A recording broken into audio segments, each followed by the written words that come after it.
അപ്പോൾ അമ്മൂനെ കാണാൻ വേണ്ടി പോവുകയാണ്. അച്ഛൻ വന്നതല്ലേ, അച്ഛൻ കുറേ ആയിരുന്നു അമ്മൂനെ കണ്ടിട്ട്. അച്ഛൻ അങ്ങനെ ഇടയ്ക്കൊന്നും വരാത്തതല്ലേ, അപ്പോൾ അമ്മൂനെ കണ്ടിട്ട് കുറേ ആയിട്ടുണ്ടായിരുന്നു. അപ്പോൾ അച്ഛൻ പറഞ്ഞു നമുക്ക് അമ്മൂനെ കാണാൻ വേണ്ടി പോകാമെന്ന്.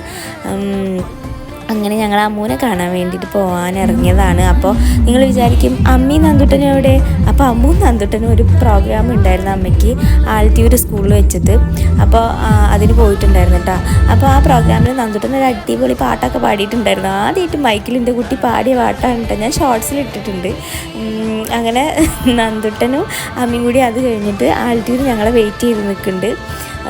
അപ്പോൾ ഞങ്ങൾ അങ്ങോട്ട് ചെല്ലാമെന്ന് പറഞ്ഞു, വീണ്ടും തിരിച്ചിങ്ങോട്ട് വീട്ടിലേക്ക് തന്നെ വരണ്ടല്ലോ, അപ്പോൾ ഞങ്ങൾ അവിടെ വെയിറ്റ് ചെയ്താൽ മതി എന്ന് പറഞ്ഞിട്ട് അങ്ങോട്ട് അവിടെ നിന്ന്. അങ്ങനെ ഞങ്ങൾ പകുതി വഴിക്കുന്ന് അവരെങ്ങോട്ട് വണ്ടിയിൽ കയറ്റി. അപ്പോൾ പ്രോഗ്രാമിന് എല്ലാവർക്കും ബ്രോസ്റ്റഡ് ഒക്കെ ആയിരുന്നു കേട്ടോ, ബ്രോസ്റ്റഡ് ചിക്കനായിരുന്നു. അപ്പോൾ അമ്മേൻ്റെ കഴിക്കാതെ കയ്യിൽ വെച്ചിട്ടുണ്ടായിരുന്നു. നന്ദുട്ടൻ അവിടെ തന്നെ നന്ദുട്ടൻ്റെത്